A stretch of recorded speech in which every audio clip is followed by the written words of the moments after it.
किसानों के लिए मूंगफली खरीद केंद्र पर जो खरीद हुई है वह ऐतिहासिक है। इससे किसानों को मूंगफली बेचने पर उचित मूल्य मिल सकेगा।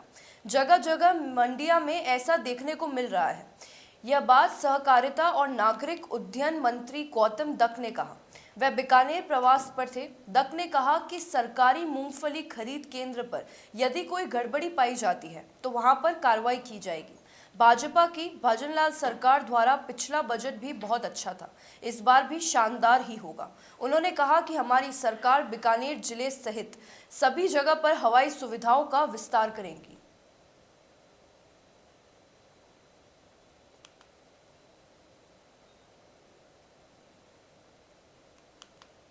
हमारे साथ इस वक्त मौजूद हैं राजस्थान के सहकारिता एवं उड्डयन मंत्री गौतम दत्त साहब। बात करेंगे, बीकानेर दौरे पर हैं। सर, राजस्थान में इस बार मूंगफली खरीद भी खूब हुई है। जो मूंगफली खरीद की आप बात कर रहे हैं, निश्चित रूप से इसके लिए अगर हम किसी को धन्यवाद देंगे तो हमारे देश के यशस्वी प्रधानमंत्री जी आदरणीय मोदी जी को देंगे कि उन्होंने जो एमएसपी बढ़ा करके किसानों को जो राहत देने का काम किया है। और आज आप देख रहे हैं बाज़ार भाव में और लगभग 2000 का अंतर भी है। और उसको जो लेने की जो लिमिट थी वो 25 क्विंटल थी, उसको भी हमने 40 क्विंटल करने का काम किया है। और जब मैं यहाँ पूरे क्षेत्र में अभी मैं जब आया रास्ते में तो जगह जगह जो हमारे तौल केंद्र थे वहाँ लंबी लंबी किसानों की लाइन भी लगी हुई थी और कहीं न कहीं उनको राहत देने का काम हमारी सरकार ने किया है। सर, मूंगफली खरीद केंद्रों पर ज़्यादातर जगहों पर विवाद, तमाम तरह के विवाद सामने आ रहे हैं। किसानों के साथ न्याय नहीं हो रहा है, ठेकेदार हैं जो अपनी मनमानियाँ कर रहे हैं, तो कहीं ना कहीं उनके ऊपर लगाम कसने की जब काम करते हैं तो कुछ कमियां भी आती हैं और जैसे जैसे हमारे ध्यान में आती है उन कमियों को हम ठीक करने का हम प्रयास करते हैं। आपने देखा होगा हमने जो भी है सारा ऑनलाइन हम पंजीयन करते हैं उनका, और ऑनलाइन ही हम उनको पेमेंट करने का काम करते हैं।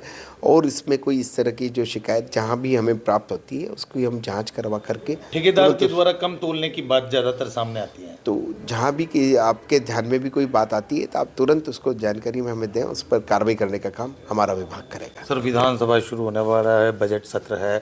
बजट सत्र में क्या माने विशेष रूप से? अगर निश्चित रूप से पिछली बार का बजट भी आपने देखा होगा। एक तो सरकार पिछले 5 सालों की आपने देखी, जो 5 साल तक तो सोई रही, 4.5 साल बाद में उनको ध्यान में आता है कि हमारी सरकार है।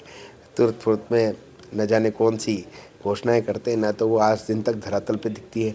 लेकिन मैं इस अवसर पर हमारे यशस्वी मुख्यमंत्री जी को मैं धन्यवाद देना चाहूँगा विशेष रूप से कि उन्होंने बजट की 10 फरवरी को बजट की 10 तारीख को वो घोषणा करते हैं बजट की, और बजट घोषणा होने के तुरंत 4 दिन बाद सभी प्रभारी मंत्रियों को वो निर्देश देते हैं कि आप फील्ड में जाइए, जो भी हमारी बजट घोषणा है उनको धरातल पर उतारने का काम करते हैं। और चाहे से ज़मीन अलॉटमेंट हो, चाहे से टेंडर हो, सारे के सारे काम आपने देखा होगा पिछली बजट की जो भी घोषणा है उन सब को इम्प्लीमेंट करने का काम हमारी सरकार ने किया है। उम्मीद की जा सकती है कि आने वाले समय में नागरिक उड्डयन मंत्री भी हैं आप, तो अन्य एयरपोर्ट्स की बात करें उनमें डेवलपमेंट्स की कुछ आप लोग निश्चित रूप से हमारे यहाँ बीकानेर में फ़्लाइट्स बढ़े और इसके लिए भी सरकार चिंता कर रही है। और पूरे राजस्थान में हमारे नए एयरपोर्ट्स बने। अभी हम कोटा में, बाड़मेर में कोटा में हम नया ग्रीनफील्ड एयरपोर्ट लाने वाले हैं।